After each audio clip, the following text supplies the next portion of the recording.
Sensus sama survei itu beda ya? Beda. Hinterland, mainland, di Hinterland. pegunungan, di lautan, di tengah laut, semuanya di dalam bumi kita kejar. Tidak ada satupun warga yang terlewat cacat. Kalau BPS mensurvei, itu yang jomblo itu banyakkan laki-laki. Saya yakin.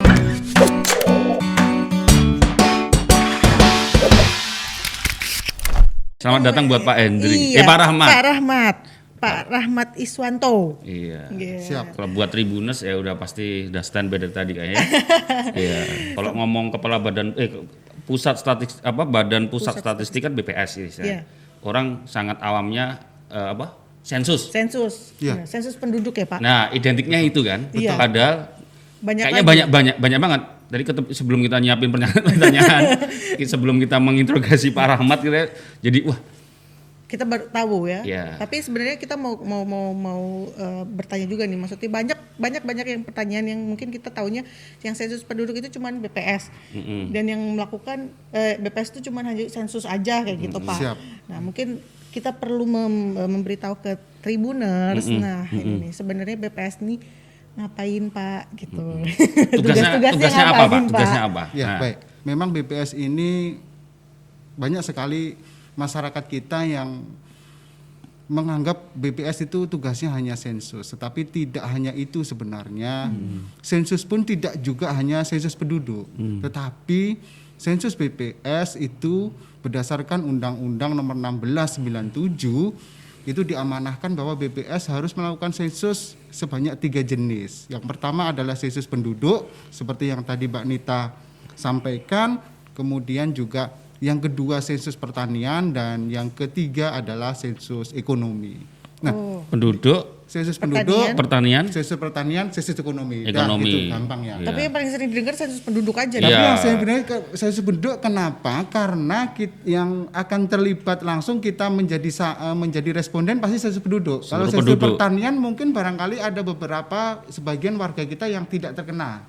Oh iya, Tidak betul. disensus kalau dia tidak sebagai petani Iya, namanya. Kalau iya. dia bukan sebagai pengusaha, dia juga tidak akan Ditanya ya. ditanya Iya, gitu. iya, benar, Jadi benar. makanya lebih familiar di mata masyarakat, mata penduduk, di mata penduduk itu sensus penduduk.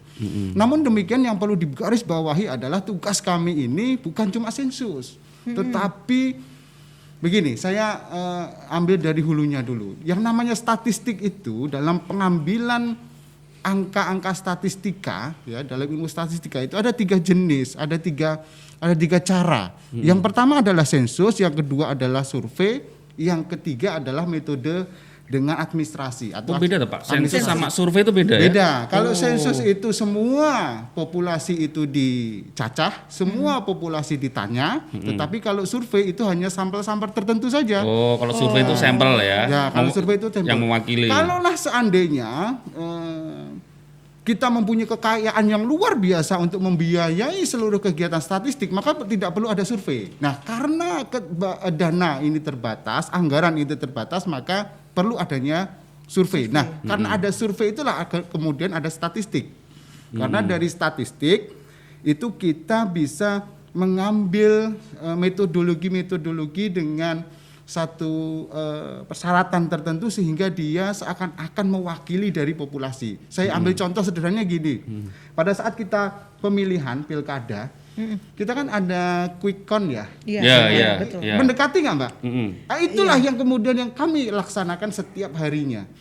Quick count dalam pengertian bahwa indikator-indikator lain yang kami kerjakan. Tetapi bukan quick count hasil pemilu, tetapi quick count dalam indikator-indikator lain. Contoh, angka inflasi kami hitung, pertumbuhan ekonomi kami hitung, IPM kami hitung, ya, indeks pembangunan manusia kami hitung, kemiskinan kami hitung. Apakah kami tanya seluruh warga bagaimana pengeluarannya setiap rumah tangga? Tidak, tetapi berdasarkan survei, berdasarkan quick count tadi Oh, berarti bisa gini. menghasilkan satu angka yang mendekati kenyataan. Sen- Walaupun angka kebenaran itu ada di tangan Tuhan ya.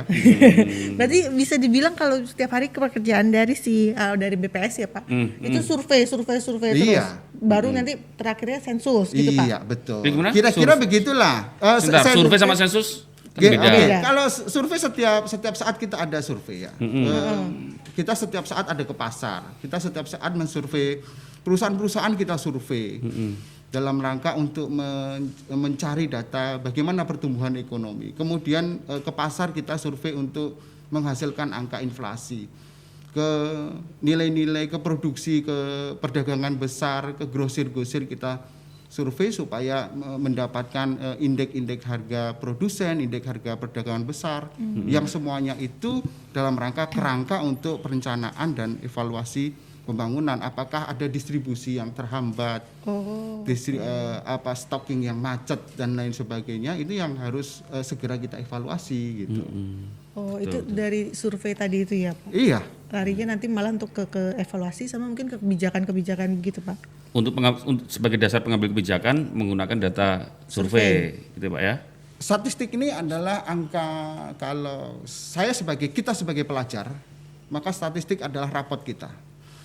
Artinya bahwa kondisi kita saat ini, baik secara ekonomi, sosial, budaya, itu bisa diterjemahkan dalam angka statistik, dalam indikator-indikator statistik. Contoh umpamanya, pada saat 2020 ya, di Kota Batam terjadi terjadi kontraksi sebesar minus 2,55%. Artinya bahwa kalau kita bandingkan dengan 2019 tahun sebelumnya, itu ekonomi kita menurun sebesar berapa? Itu tadi angka statistiknya 2,55 gitu. Itu kan menunjukkan bahwa secara global, secara makro ya, indikator statistiknya seperti itu. Nah, ini kan untuk menghasilkan satu angka itu kita butuh survei. Berbagai macam jenis survei. Ya, Pak Rahmat, kalau mungkin yang lebih ini sensus penduduk. Kenapa kalau sensus penduduk itu mensurveinya atau dilakukan setiap 10 tahun gitu ya? Iya. Jangan setelah dulu pernah zaman apa terus sekarang kemarin belum lama sensus penduduk. Kenapa 10 tahun, Pak? Kenapa enggak setiap tahun? Kenapa enggak setiap 5 tahun? Apakah dengan 10 tahun itu apalagi kalau ngomong sensus kan yang outputnya kan mesti data kan, nanti data hasil dari sensus itu apa? Kalau surveinya dibikin 10 tahun, apakah datanya nanti masih relevan gitu misalkan untuk representatif atau enggak? Nah, betul. Ya. Kenapa 10 tahun, Pak? Ini saya penasaran aja. Kalau kenapa 10 tahunnya itu susah dijawabnya. Pertanyaannya karena bagus, nggak ada saya nggak menyiapkan jawaban itu. Tapi yang jelas adalah gini, kami bekerja berdasarkan undang-undang. Tadi saya sampaikan bahwa Undang-Undang Nomor 16 Tahun 1997 itu mengamanahkan kepada kami ada 3 jenis sensus yang harus BPS laksanakan. Kamu loh ya, BPS harus melaksanakan 3 jenis sensus. Yang pertama, sensus penduduk yang harus kamu lakukan setiap tahun yang berakhiran dengan 0. Itu amanah undang-undang. Itu amanah undang-undang. Dalam pasal undang-undang seperti itu. Terus kemudian enggak 0 dan 5 gitu ya. Iya. Kenapa enggak 0 dan 5? Nanti jadi Mas Danang kalau umpamanya gini, Pak Presiden, Mr. Presiden itu kayaknya BPS terlalu enak itu. Masa 10 tahun sensusnya enggak apa-apa. Kami akan laksanakan setiap 5 tahun gitu kan. Undang-undangnya ganti setiap akhiran 0 dan 5. Gitu umpamanya. Terus kemudian saya lanjutkan, sensus pertanian itu dilaksanakan setiap tahun yang berakhiran dengan 3. Sensus ekonomi itu dilakukan oleh BPS ya, sensus ekonomi yang berakhiran pada saat tahun berakhiran 6 gitu. Jadi setiap 3 tahun ya, periodikal 3 tahun kami melaksanakan sensus yang tentu saja jenisnya berbeda-beda.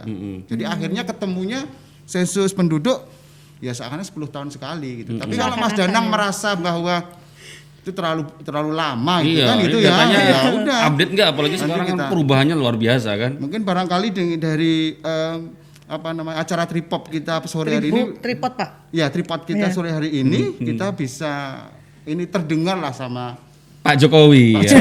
Iya. Kita kan kadang kan kita di media itu kan kadang apa kan berangan-angan gitu. Enggak apa-apa. Ya ini kan bagian aspirasi kan, kayak kita kan dari media kadang kita butuh data, butuh sesuatu yang update. Misalkan kalau sampel datanya diambil misalkan 9 tahun yang lalu itu apakah masih relevan? Tapi mungkin sebelum ke situ kita nanya, Pak. Sensus penduduk itu outputnya apa? Sensus tadi penduduk, pertanian dan ekonomi. Masing-masing itu outputnya apa, Pak? Ya, masing-masing mau. Misalnya sensus penduduk dulu. Sensus penduduk itu kita menghasilkan tentu saja yang pertama jumlah penduduk. Jumlah penduduk. Ya kan? Jumlah penduduk itu kalau kita runtut lebih dalam lagi kan kita bisa mengetahui penduduk berdasarkan kelompok umur. Demografi ya, umur. Penduduk berdasarkan pendidikannya. Penduduk berdasarkan tempat tinggalnya, ya. Penduduk dengan status perkawinan, penduduk dengan jenis pekerjaannya, gitu, Mbak Nita. Mbak Nita, perlu saya informasikan bahwa berdasarkan sensus penduduk 2020 itu ternyata jumlah laki-laki dengan jumlah perempuan, itu lebih banyak sekarang masih jumlah laki-laki dibanding perempuan. Laki-laki daripada perempuan. Ya, lebih banyak laki-laki dibandingkan perempuan. Emang dulu pernah perempuan ya? Artinya Batam Pak, Batam ya. di Batam, di Batam Indonesia aja. pun juga demikian. Oh, oke. Secara nasional masih banyak laki-laki daripada perempuan. Ini yang menarik kan? Laki-laki. Oh iya. Selama ini mungkin perempuan takut nggak dapat jodoh umpamanya kan? Enggak sebenarnya. Justru nilai tambah perempuan justru lebih betul. itu. Nilai Jadi tawar sekarang juga. perempuan udah Nilai lebih tawar sedikit tuh ya? Akhirnya itu stoknya dibandingkan banyak gitu. dengan- Justru iya. laki-laki, justru yang agak ini laki-laki. Di nih. Batam Iya. ini sebagai perbandingan di Batam ini 100 perempuan itu ada 104 laki-laki. Jadi artinya bahwa kalau kita hitung secara ceteris paribus kita anggap sama gitu ya, semua kelompok umur ya berarti 4 laki-laki jomblo. Iya. Kan gitu ya? Iya. Mohon maaf Iya. nih. Kalau ditemukan Iya, iya. satu-satu yang laki-laki 4 laki-laki jomblo. nggak dapat. Nggak dapat jodoh. ya? Nggak dapat Iya. pasangan. Iya. Mudah-mudahan kalian Iya, bukan iya. dari 4 Tapi itu. jangan lupa Mas Danang, nggak usah khawatir, Mas Danang udah punya pasangan ya. Alhamdulillah sudah, Sudah Pak. ya, ya. Teman-teman pemirsa yang tercinta yang belum punya pasangan mungkin barangkali jangan di Batam kalau susah. Mungkin itu yang bisa digali dari hasil sensus gitu loh, Mas. Contoh mamanya ya. Di Tanjung Pinang proporsi laki-laki perempuannya lebih tidak se ekstrim Batam, mamanya gitu ya. Lebih berimbang dia. Kan gitu mamanya. Lebih kesempatannya justru lebih ada. Pak. Contohnya seperti itu. Pak, itu yang Itu contoh sederhana saja. Kita nggak usah berat-berat ya. Itu Ya, dari ya, ya, 2020 ya Pak berarti? 2020. 2020. Berarti masih relevan sekali ya? Oh iya dong. baru September yang lalu. Oh. Pak Rahmat, dari 104 laki-laki tadi, Ya. yang kaya berapa yang miskin berapa? Nah, Itu bagus buat saya Pak. Kan di sensus penduduk kan ada output itu juga. ya ini pertanyaan yang bagus, bukan Persentasenya sepele gitu. pertanyaan itu. Untuk menjawab itu, Mas Danang, makanya kami ya itu masih menyelenggarakan sensus penduduk lanjutan. Jadi kemarin itu yang kita lakukan di bulan September 2020 itu hanya sensus penduduk, hanya cacah jiwa. Namanya siapa, nicknya, kemudian tempat tinggalnya, laki-laki perempuan, hanya sebagai data-data dasar saja. Tetapi nanti di September tahun ini yang kami sebut sebagai sensus penduduk lanjutan, itu kami akan menanyakan yang tadi salah satunya yang ditanyakan oleh Mas Danang. Bagaimana ekonomi dari satu rumah tangga atau seseorang gitu ya. Dia bekerja sebagai apa? Kan kelihatan lah. Manajer, ya statusnya manajer atau buruh lepas itu kan bisa kelihatan. Nah, itu bisa terjawab nanti di September 2021. Oh, jadi masih ada lanjutan. Masih ada sumber. lanjutannya. Kenapa masih ada lanjutan? Karena di tahun lalu kita masih berlangsung sekarang ya, pandemi ya. Pandemi Covid itu mengakibatkan beberapa rincian pertanyaan itu yang harus kami modify, harus kami potong ya, kami potong supaya mencegah terlalu lama interaksi petugas kami dengan responden. Sehingga pertanyaannya singkat saja gitu loh.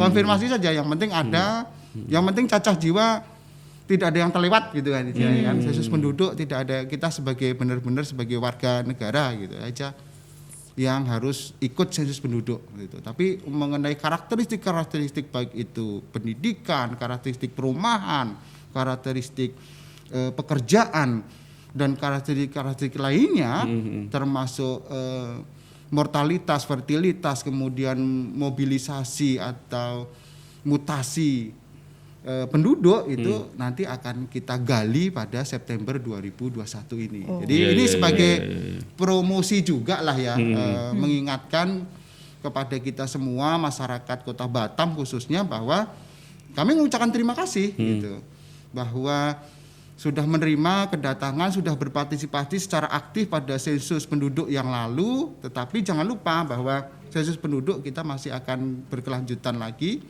di bulan September tahun ini untuk menggali variabel-variabel tadi yang saya sebutkan. Itu dalam rangka untuk apa? Supaya kita lebih matang lagi bahwa seluruh indikator-indikator yang kita hasilkan, mortalitasnya, fertilitasnya, kemudian dari sisi perumahannya, apakah tempat tinggalnya layak atau tidak, itu kan bisa tercermin semuanya dalam variabel-variabel nanti yang akan kita gali, termasuk juga pendidikan, ya, sampai dengan kesehatan juga, fasilitas kesehatan.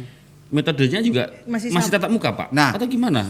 Kita kayak masih pandemi ya, kan, itu berarti kan dari 2020. Selama ini metodenya gimana, Pak? Atau mungkin ada perubahan ke depan mungkin dengan online aja. digital gitu kan? Kemarin kan kita sudah membuat elaborasi metode combine metode ya di sensus penduduk yang lalu dengan partisipasi aktif dari masyarakat lewat sensus penduduk online gitu ya Pak ya. Digital ya. Ada digitalnya. Terus kemudian yang tidak sempat, mungkin sibuk dan lain sebagainya, tetap kita datangi secara face to face, door to door wawancara. Tetap masih ada itu Pak. Tetap ada wawancara. Karena kan kita mempertimbangkan bahwa ada sebagian dari saudara-saudara kita masyarakat ini yang mungkin tidak punya akses teknologi, mungkin barangkali karena kesibukan gitu ya.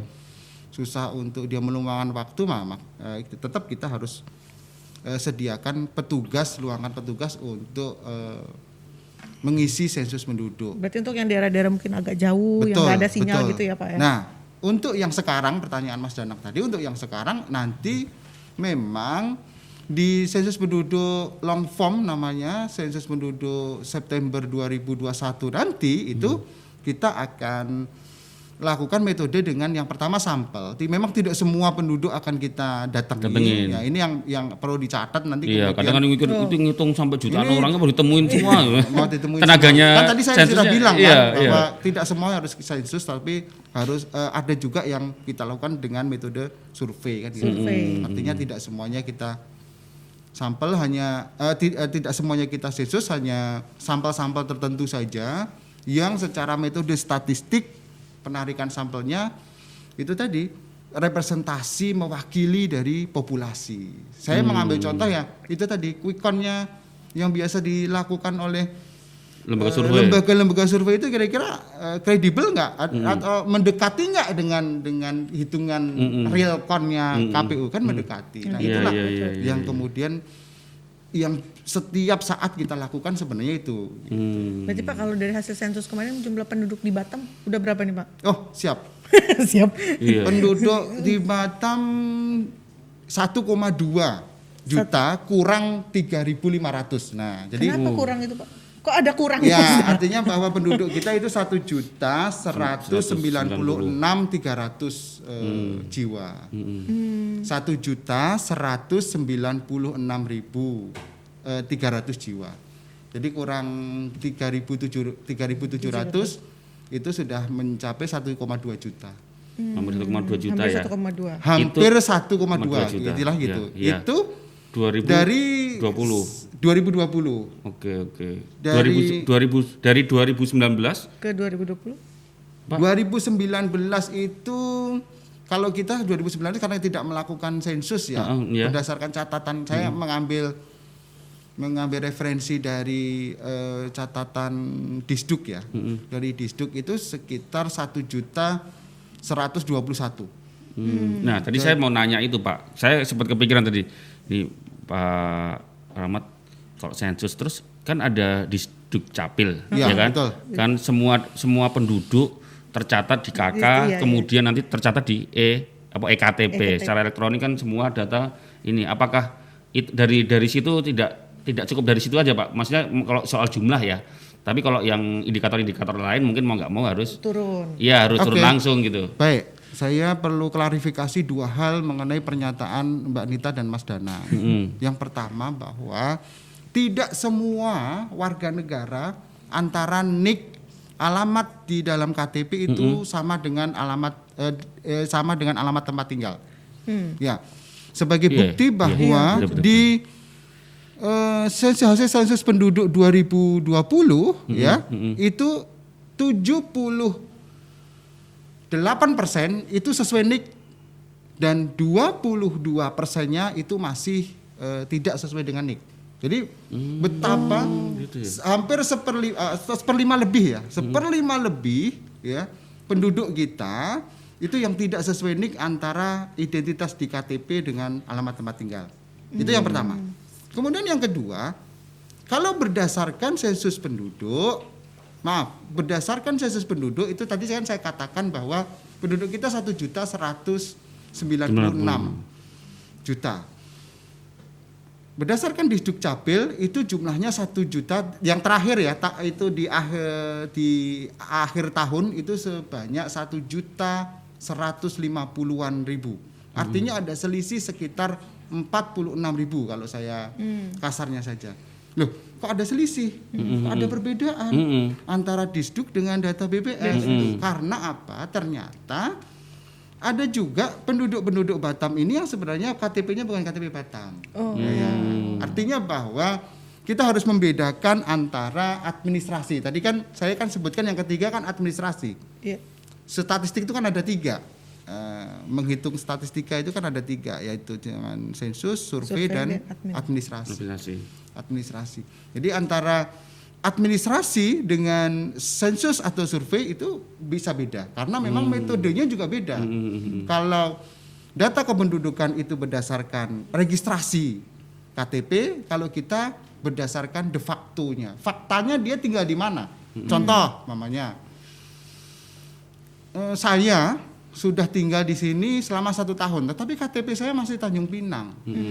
Kalau secara pemerintah daerah menganggap bahwa saya adalah penduduk Tanjung Pinang, tetapi secara pendataan statistik di BPS dan ini merupakan konsep dari UN, ya, atau konsep dari PBB lah gitu ya, diakui secara internasional bahwa seseorang yang sudah tinggal selama 1 tahun atau lebih di suatu wilayah itu adalah penduduk atau warga negara itu. Gitu. Oh gitu. Iya. Berarti kayak misal saya KTP Jogja. Berarti saya kemarin waktu sensus saya dihitung Batam Pak. Iya. Oh gitu. Ya.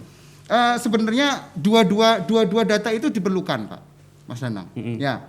Untuk pembangunan tentu saja kan pemerintah juga tidak bisa mengesampingkan warga-warga yang bukan KTP Batam kan? Betul. Iya kan? Betul. Tidak bisa dikesampingkan kan? Kalau mereka kelaparan kan yang tanggung jawab juga pemerintah sini. Betul. Itu kan tidak ada datanya gitu loh. Kalau tidak ada sensus ya gitu. Ya betul nggak? Gitu. Sama dengan kita yang ber-KTP Batam mungkin barangkali sudah tidak tinggal di Batam gitu loh. Bahwa mobilisasi masyarakat itu sangat penting untuk setiap saat kita ukur. Intinya seperti itu poinnya. Iya. Jadi antara Disduk Capil dengan BPS kalau secara jumlah penduduk gap-nya tidak begitu banyak. Tidak terlalu banyak Pak ya. Tidak terlalu banyak. Oh. Tadi kan 1.150.000-an. Ya, di akhir tahun 2020. Dengan hasil di BPS 1.196.000. Jadi 40. selisihnya sekitar 40. Jadi selama ini kalau yang dipublish Pak, kalau untuk terkait untuk pengambilan kebijakan di pemerintah daerah atau apa itu yang dipakai dari BPS. Kalau indikator-indikatornya keterwakilan dan perbandingan antar daerah itu biasanya dipakai selalu BPS. BPS ya? Iya, selalu BPS. Iya.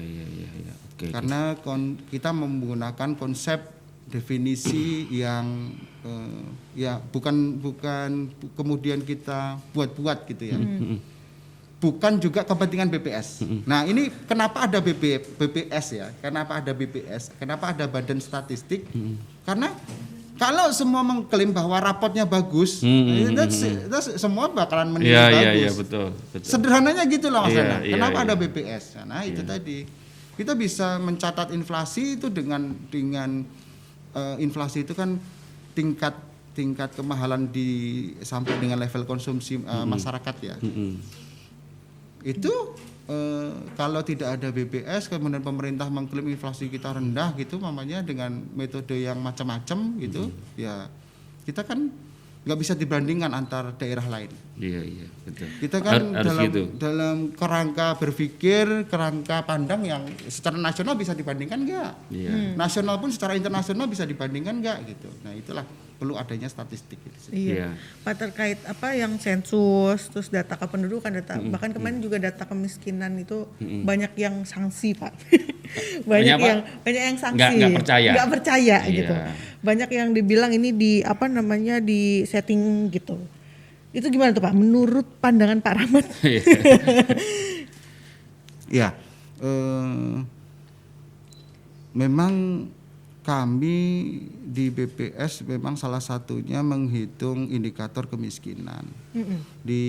Saya pikir beberapa lembaga penelitian yang dibangun oleh universitas itu juga mencoba untuk melakukan elaborasi bagaimana penghitungan kemiskinan. Tetapi itu tadi yang saya sampaikan, ada beberapa pihak yang mengklaim bahwa mempunyai ukuran-ukuran kemiskinan tersendiri. Kalau ukuran-ukuran kemiskinan itu tidak distandarisasi, ya tidak sama seluruh senasional itu sama, seluruh Indonesia itu sama, bahkan seluruh dunia. Referensi nasional itu kan referensinya UN, referensinya PBB, konsepnya konsep PBB, sehingga angka yang kita hasilkan itu juga bisa diperbandingkan juga dengan negara lain, kan gitu prinsipnya. Tetapi kalau kemiskinan berdasarkan rasa, berdasarkan perkiraan, ya tanpa konsep dan definisi yang jelas, nah itu yang kadang-kadang menjadikan persepsi masyarakat ini menjadi liar gitu ya, seperti yang tadi Mbak Nita sampaikan gitu loh, bagaimana kredibilitas dari angka kemiskinan. Tetapi perlu kita garis bawahi di sini bahwa BPS sudah mempunyai standarisasi dan konsep yang sudah dipikirkan dan sudah matang, dan ini merupakan standar nasional. Semua daerah se-Indonesia itu sama konsep dan metodologinya gitu, bahwa kemiskinan BPS itu dihitung berdasarkan basic need approach. Artinya bahwa pemenuhan kebutuhan dasar dari seorang warga itu kita hitung. Jadi berapa sih sebenarnya kebutuhan dasar untuk memenuhi kebutuhan dia, baik itu dari kebutuhan makanan maupun non makanan yang dia harus penuhi, sehingga tidak dikatakan sebagai miskin. Oh, jadi metodenya tadi apa? Non makanan dengan makanan? Ya, kebutuhan makanan berikut dengan kebutuhan non makanan. Di jumlah berarti Pak? Ya, di jumlah. Ya, kebutuhan makanan itu biasanya gini Pak. Ini ada studinya bahkan profesor dari ITB kalau nggak salah ya, bahwa kita itu dikatakan sehat apabila kita sudah mengkonsumsi 2.100 kilokalori per hari. Ya. Satu orang. Ya. Nah itu kemudian kita rupiahkan dalam konsumsi yang masuk ke tubuh kita. Gitu. Nah itu yang kemudian kita survei, baik itu kebutuhan makanan tadi maupun kebutuhan non makanan. Tidak bisa dipungkiri juga kan, ada juga kebutuhan non makanan kan di dalam hidup kita kan, kebutuhan sandang, pangan, papan, transportasi, pendidikan, olahraga dan lain sebagainya, itu juga kita hitung. Atau dicontohkan misalnya di Batam nih Pak. Nah itu gimana tuh penghitungan tadi apa standar kebutuhan tadi itu Pak? Ya, basic need approach ya, pemenuhan kebutuhan dasar. Ya. Pemenuhan kebutuhan dasar. Dan itu juga yang untuk menentukan garis kemiskinan itu tadi Pak? Kalau kita bicara garis kemiskinan, iya. Jadi artinya bahwa endingnya ke sana. Jadi begitu kita survei, ya, kita akan menghasilkan satu yang disebut sebagai garis kemiskinan. Kalau seseorang warga ini pengeluarannya itu di atas garis kemiskinan, maka dia tidak dikatakan sebagai miskin. Tetapi kalau di bawah itu, maka dikatakanlah sebagai miskin. Jadi konsep kita jelas. Kita sudah menentukan satu garis antara neraka atau surga gitu, antara miskin atau tidak miskin, yaitu garis kemiskinan. Nah, menghitung garis kemiskinan itu, maksudnya GK-nya standar kita itu berapa Pak? Kalau di Batam itu 2020 yang tahun lalu itu di angka 70.000. 707.000 707.000 rupiah per kapita per bulan ya. Oh, oke. Maksudnya orang yang punya pendapatannya segitu tuh itu dianggap miskin gitu, Pak. Kalau pengeluaran dia, kita berdasarkan basic net approach itu kan tadi berdasarkan pemenuhan kebutuhan, jadi berdasarkan pengeluaran. Jadi saya tidak bicara pendapatan. Oke. Jadi petugas itu mensurvei gini Mbak Anita, petugas datang mensurvei apa sih yang dimakan hari ini sampai dengan 7 hari ke belakang.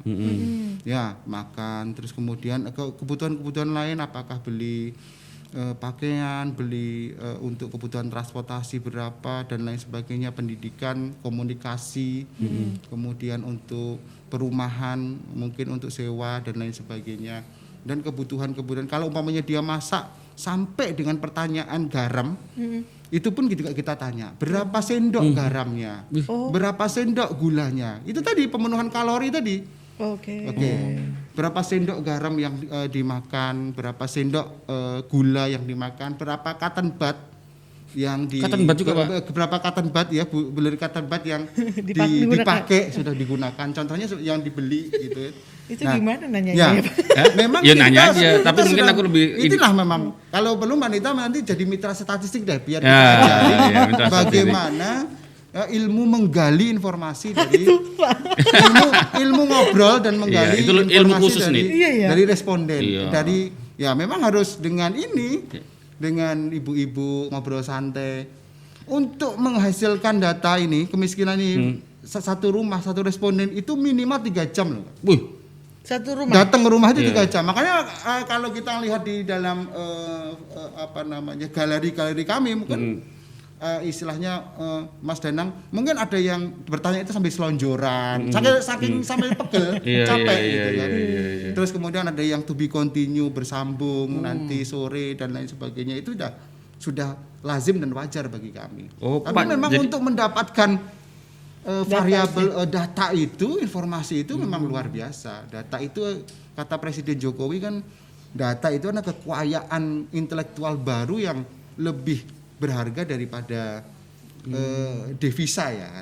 Kan, menurut beliau kan gitu. Oh tadi dasarnya itu lebih ke pengeluaran ya? Iya, dasarnya lebih kepada pengeluaran. 700. Apa yang dikeluarkan, apa yang dikonsumsi, apa yang masuk ke dalam perut. Soalnya ada temen tuh, misalkan Pak di Klaten UMK kan 2 juta tuh, di Batam 4.100.000. Kadang orang-orang di daerah, orang Batam kaya-kaya itu kan, berarti kan nggak bisa jadi patokan bahwa dengan UMK segitu tuh berarti orang Batam kaya-kaya gitu. Oke, saya ingin ini mewakili bahasa-bahasa orang awam, penting kan banyak yang nanya nanti pasti itu. Supaya enggak kita tidak saling simpang siur ya. Jadi saya sebutkan 700.000 per bulan. Itu kan per kapita. Per kapita itu maksudnya per satu orang. Oke. Termasuk bayi jebrot baru lahir 1 hari itu pun juga per kapita. Oke. Jadi semuanya di rata-rata. Artinya bahwa kalau kita rata-ratakan sajalah. Umpamanya dalam satu rumah itu ada 4 ya, suami, istri, anak 2. Maka ya 700 dikalikan dengan 4. 2,8 sampai 3 juta. Sekitar itulah garis kemiskinan keluarga. 3 juta. Kalau pengeluaran dia di bawah 3 juta maka mungkin barangkali dia berada di jurang kemiskinan gitu. Bisa dikatakan seperti itu. Nah, make sense, relevan dengan tadi yang disampaikan oleh Mas Danang. UMK kita kan masih 4,1. Ya oke. Bagi perusahaan-perusahaan bonafit yang masih mematuhi sampai dengan hari ini nilai UMK memang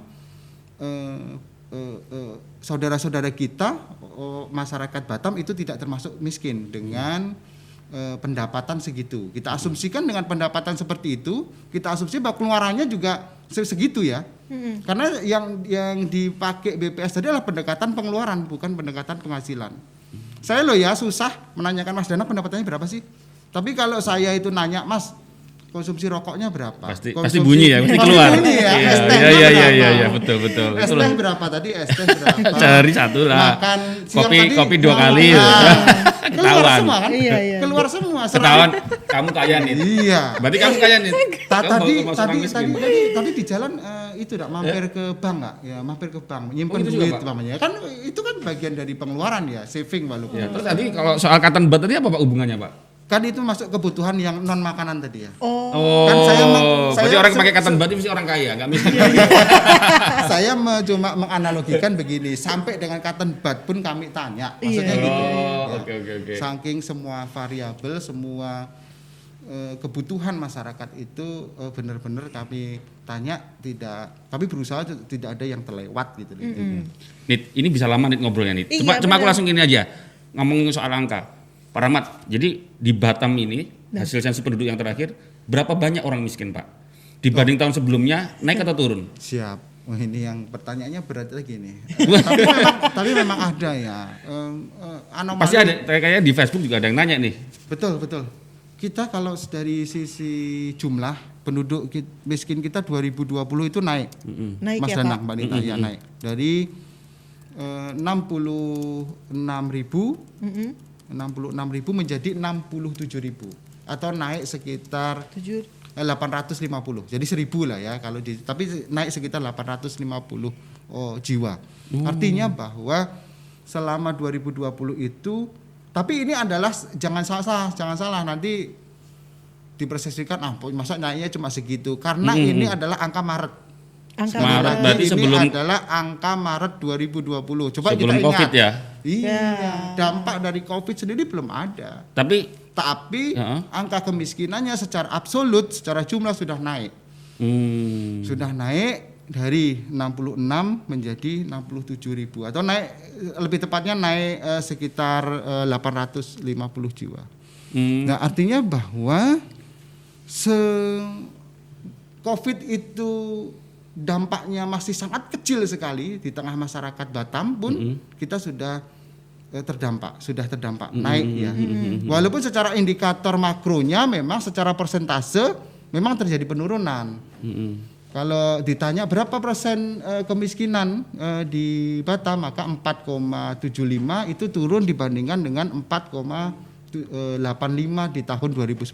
Tetapi secara absolut sekali lagi itu terjadi kenaikan penduduk miskin di kota kita. Nah, apalah lagi nanti di bulan ini, tahun ini yang kami melakukan survei dengan tujuan yang sama untuk menghitung kemiskinan. Gitu. Iya, Maret juga ya. Itu akan lebih kelihatan nanti bagaimana fenomena potret yang tergambar dari kondisi masyarakat kita sekarang ini. Dengan background Covid karena kondisi Covid ya. Itu lebih real nanti Maret Pak kira-kira. Ya, Maret tahun ini itu kami sekarang ini sedang berjibaku untuk melakukan survei, namanya Mother of Survey Susenas, Survei Sosial Ekonomi Nasional. Jadi survei ini yang menghasilkan angka kemiskinan, ya, angka-angka IPM, Gini rasio dan lain sebagainya. Ini salah satunya dari survei Susenas ini. Nah, ini yang sedang kita tunggu-tunggu, bagaimana sebenarnya dampak COVID-19 ini terhadap sosial ekonomi masyarakat di kita. Kita Pak, sudah tahu. Kalau di BPS itu ada nggak Pak metode proyeksi gitu? Ada nggak punya rumusan atau apakah namanya statistik itu ya mesti harus ngambil sampel, harus data, tapi ada nggak di BPS itu proyeksi ya, apa ya istilahnya bahasanya ramalan, tapi dengan rumus metode yang ini deh. Ada nggak Pak di BPS itu? Misalkan nih hari ini kan kita pengen tahu kalau menurut BPS ada nggak sih tahun depan, akhir tahun diprediksi misalkan ya penduduk miskin Batam itu akan sekian. BPS itu saya nggak pernah dengar yang gitu, tapi ada nggak Pak? Ya, kami dibekali ilmu untuk melakukan proyeksi, untuk melakukan peramalan ilmiah. Tetap ada Pak ya di statistik ya? Kami dibekali ilmu itu di dalam kuliah kami itu dibekali dengan ilmu peramalan, ilmu proyeksi seperti itu. Tetapi begitu kami masuk ke ranah instansi BPS, kami terpagari oleh undang-undang bahwa BPS tidak boleh meramalkan, tidak boleh memproyeksikan sesuatu yang bukan dari hasil potretnya. Jadi artinya bahwa saya tidak ingin terjebak kepada teman-teman wartawan dan semuanya, bahwa biasanya teman-teman selalu menanyakan gitu, ke depan kira-kira bagaimana. Ya, betul. Tapi kalau seperti itu sebenarnya kami tahu ya, sebenarnya kami tahu, tetapi nggak boleh gitu maksudnya. Oh, jadi kalau kayak misalkan nih Sri Mulyani Pak, Menteri Keuangan kadang kan diprediksi semester pertama inflasi akan ini. Ya. Nah, itu dari mana datanya Pak? Biasanya Itu bukan dari BPS? Biasanya mereka kalau inflasi biasanya mereka mempunyai konsultan, salah satunya BI. Bank Indonesia. Oh iya BI. Yang sangat berkompeten, mempunyai kepentingan bagaimana inflasi di negara kita ini bisa terkendali. Jadi biasanya BI yang melakukan metode-metode ilmiah untuk melakukan prediksi-prediksi itu. Jadi kalau BPS kami silent aja. Kasih data aja ya Pak. Kasih aja, tapi begitu nanti kamilah yang memberikan rapot, gitu kan? BI boleh, Menkyu boleh memberikan peramalan bahwa pertumbuhan ekonomi kita targetkan dan kita akan optimis gitu kan. Tahun 2021 dengan angka 4,9% gitu kan. Tetapi kami senyum-senyum ya, dong. mungkin tahu ya, tapi jurus-jurusnya, data-datanya kan ada di kami semua gitu kan. Iya. Begitu selesai ya kami akan kemudian nanti di tahun depan berikutnya kami akan merilis angka resmi ya bahwa pertumbuhan ekonominya sekian, inflasinya sekian. Itu selalu kami yang menjadi. Sebelum ditanyain di Facebook saya tanya dulu karena nanti waktunya terbatas. Karena kalau ngomong soal data ya BPS penguasanya nih gitu loh. Artinya kalau megang data pun sebenarnya ada ilmu-ilmu khusus soal proyeksi, soal ramalan tuh bisa dari angka-angka tuh bisa di ini. Dan hari ini kita udah mulai sangat terbantu ya, tampilan-tampilan atau pelaporan publikasi data-data statistik itu sudah ditampilkan secara menarik gitu kan, ada yang modelnya infografis gitu kan, itu udah ini. Nah, mungkin ini Pak mungkin buat teman-teman Tribunnews lah, kalau misalkan membutuhkan data-data soal tadi sensus penduduk kan turunannya banyak. Belum ngomong tadi ternyata ada ekonomi, ada petani. Ekonomi kan mesti turunannya banyak banget itu. Kalau ingin mengakses data-data itu masyarakat itu kemana, Pak? Aksesnya kemana Pak? Oke, baik. Saya terima kasih Mas Danang atas pengakuannya, dan saya membawa tim saya ini adalah orang-orang yang tadi mempunyai inovasi-inovasi untuk menampilkan hasil-hasil karya kami dalam bentuk infografis yang semenarik mungkin. Ini yang saya bawa ini semuanya, nanti akan saya sebutkan, akan saya perkenalkan dengan mereka. Nah, kemana masyarakat yang ingin membutuhkan data? Ya, kalau memang ada keluangan waktu dan ada yang perlu dikonsultasikan mengenai statistik, ya datang saja ke kantor kami. Ya, ke kantor BPS Batam, Jalan Abu Yaltama gitu, di Batam Center. Nah, tetapi kalau tidak ada keluangan waktu dan kemudian pengen leluasa mengeksplor gitu dari website kami, ya silakan kunjungi website kami batamkota.bps.go.id. Cuma kadang saya pernah Pak, saya minta sekretaris cariin data ini, yang ini kadang nggak update Pak gitu. Itu gimana Pak? Oke, maksudnya tidak, baru ada Pak, dapatnya tahun lalu gitu. Yang baru nggak ada. Padahal kita butuh yang ini nih. Kalau seperti itu perlu konfirmasi ke petugas kami, hubungi saja nomor kami di BPS atau nanti ada kontak kami, kontak petugas PST kami, atau juga bisa lewat email kami, yaitu BPS, email kita di BPS ya 2171@bps.co.id. Nah, itu bisa kami akan segera jawab. Dan juga di dalam website itu juga ada tersedia gitu ya, Bang Adi, ada tersedia pertanyaan secara di website langsung petugasnya nanti balas itu. Petugasnya balas. Jadi kalau ada sesuatu yang ingin ditanyakan, silakan saja nanti lewat mekanisme itu tadi lah, telepon, kemudian email, kemudian web chat tadi. Atau kayak mungkin kayak tadi yang mungkin kayak kita tadi mau nanya apa yang bulan Maret ternyata baru di ini bulan Maret ini juga gitu. Yang mungkin survei gitu lanjutan yang termasuk data-data kemiskinan ya. itu mungkin baru ini Pak ya. Baru bulan Maret ya Pak. Ya, kami sedang berjibaku di tahun ini ya, Iya. bulan ini, tahun ini untuk melakukan survei Susenas namanya. Nanti kita tunggu saja lah. Ya, hasilnya. Pak Rahmat, saya penasaran ini. Kita sering sekali, misalnya kita pun kadang kalau meeting dengan terkait dengan perencanaan bisnis, sering menggunakan data-data kayak mesti Betul, IPM. IPM. Ya, indeks apa? Pembangunan manusia. Nah, mungkin bisa dijelasin, Pak. IPM IPM itu itu apa gitu. Kadang kan sering dibandingin dengan daerah-daerah lain. Iya. Kondisinya Kepri segini, Batam segini dibanding kota lain. Nah, mungkin IPM itu apa, Pak? Seingat saya Kepri itu peringkat 4 Pak. Nah, Oh, terus siap. ngapain kok Iya, peringkat kalau 4? keren kenapa tuh Pak? Mbak keren ya berarti. Iya. Atau Ya gimana tuh? sudah keren. Kalau Udah peringkat keren ya? 4 itu sudah keren bahwa IPM Itu itu, Batam, Kepri? merupakan Kepri. Batam. Ah? Salah Oh, Kepri. Batam ya. Batam ya. Ini Batam ya Pak? Coba. Ya.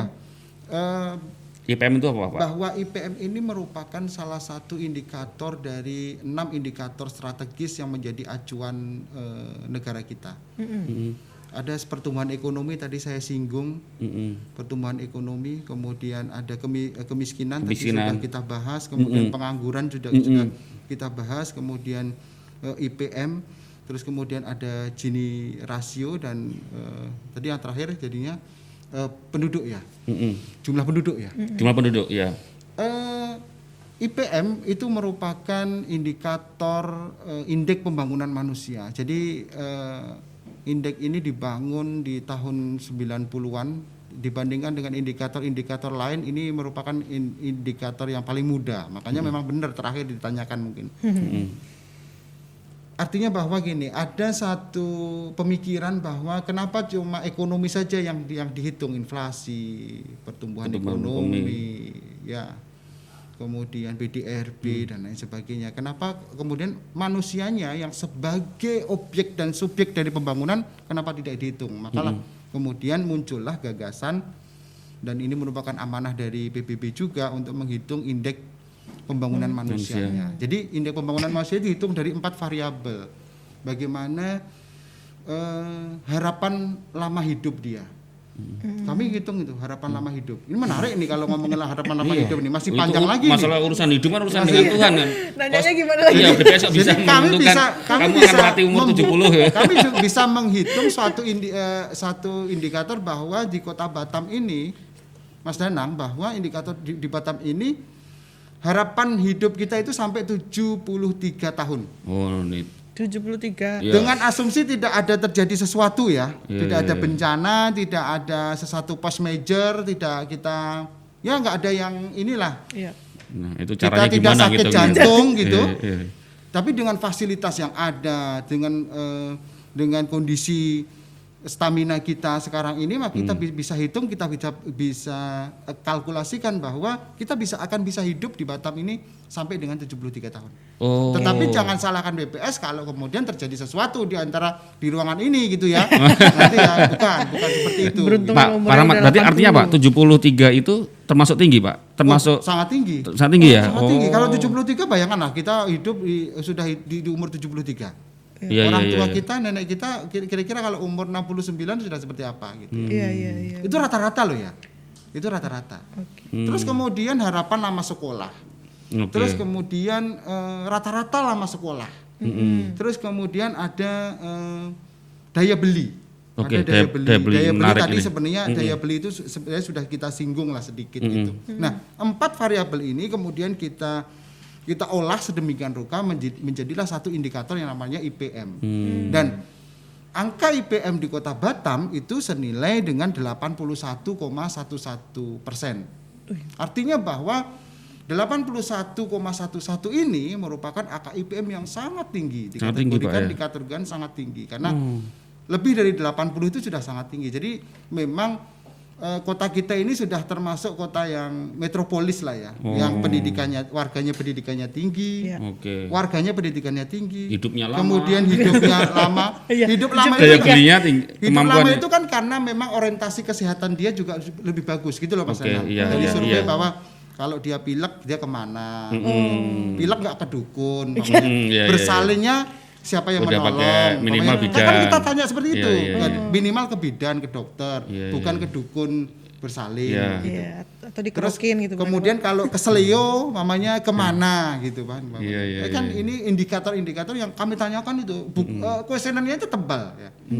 Satu buku. Jadi kami tanyakan semuanya itu akan meruntun menjadi sebuah indikator yang tadi. Pak, berarti IPM itu setiap tahun itu pasti trennya cenderung naik, Pak. Bisa nggak turun gitu? Bisa, sangat bisa turun. Dalam kondisi post major tertentu umpamanya kita tidak mengharapkan itu ya. Iya. Mungkin barangkali beberapa fasilitas kesehatan di Kota Batam mungkin barangkali roboh. Oh, lebih berarti karena faktor Iya, post major aja kan? iya. Makanya saya tanya, itu pasti Pemahaman trennya gitu. cenderungnya naik. Terus Karena apa? kemudian jalan- Fasilitas pasti nambah. Jalan mungkin barangkali semakin rusak tidak dibangun bisa turun. Oh, oke, betul. Nggak betul. cuma post major tetapi Iya. keterlibatan pemerintah, Pemerintah ya. Kalau jalan berlubang tapi nggak diperbaiki itu juga akan akan menurunkan angka. Fasilitas kesehatan nggak ditambah, jumlah penduduk Fasilitas nambah. kesehatan itu. Iya. Itu dia. Nggak Tadi ditambah. tadi kita belum menyinggung tentang lansia ya. Saya sebenarnya Nah, juga lansia mau gimana, Pak? menyinggung Nggak apa-apa, Pak, tentang singgung dikit dulu. Nggak apa-apa. sudah 51 nggak Nggak apa-apa. apa-apa. Nggak apa-apa. Ini penting nih, betul. Lansia Kita undur kita aja yang itu lain. berdasarkan sensus penduduk itu Mas ya. Mbak Nita, itu nambahnya luar biasa. 2 kali lipat lebih. Dari 1,15% lansia kita sekarang itu proporsinya di Kota Batam itu 3,59 kalau nggak salah. Sebentar, Pak. Lansia nambah. Ya kan logikanya mesti nambah, Pak. Karena apa? Karena IPM-nya bagus Oh, tadi. yang mati semakin dikit. Tetapi yang perlu diantisipasi oleh pemerintah, kan harus ada fasilitas dong. Oh, betul, Iya kan? betul. Iya, harus ada fasilitas untuk bagaimana lansia ini bisa happy hidupnya, nggak kemudian langsung walaupun bagaimana lansia orang tua kita mempunyai jasa yang luar biasa secara ekonomi, secara pendidikan yang sudah mendidik kita. Ini harus kita perhatikan. Mungkin barangkali panti jomponya harus kita siapkan. Oh, betul. Saya tidak melihat di sini bagaimana. Terus kemudian barangkali taman-taman untuk rekreasi juga harus disiapkan khusus untuk lansia, umpamanya seperti itu. Nah, ini menjadi sesuatu wacana tersendiri kan. Oke. Kalau BPS itu ngomong soal angka. Jadi kalau ngomong lansia, Pak, angkanya berapa, Pak, sekarang Batam itu? Lansia di Batam. Naiknya berapa dibanding sebelumnya? Kenaikannya tadi kan Pak Ramana naik kan? Iya, naiknya nanti saya Langsung informasikan tutup kalau aja. angkanya. Kalau ngomong naik kan itu. Iya. Tadi dari 1,5 ke 3. 1,61% dari Naiknya, 900 jadi sekitar kalau dulu lansia kita itu sekitar 12.000. 10 tahun yang lalu. Maaf, dulu itu 10 tahun lagi. Saya sebutkan seperti itu sekitar 12.000. Sekarang 3,67% dari 12.000. 1,2 juta. Berapa Mbak Mas Reza? Berarti sekitar 40.000. 50.000. Kan naiknya kan luar biasa. Iya, Dari iya, 12.000 menjadi 40.000 gitu. Nah, ini yang harus kemudian menjadi proporsi tersendiri. Walaupun memang kalau bicara bonus demografi tetap bahwa kota tercinta kita ini masih mempunyai bonus demografi yang luar biasa. Artinya bahwa struktur masyarakat kita ini sebagian besar 70% lebih itu 70%. adalah usia-usia yang produktif. Oke. Jadi untuk mengembangkan ekonomi itu sebenarnya gampang sebenarnya. Manusianya itu Masih produktif ya. masih produktif semua kok, gitu loh. Iya.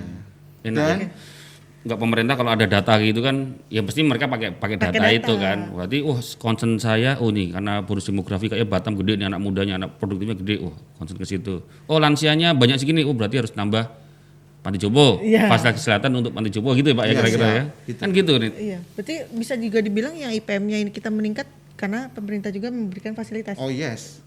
Ya, pasti. Oke Pak. Oke, Pak.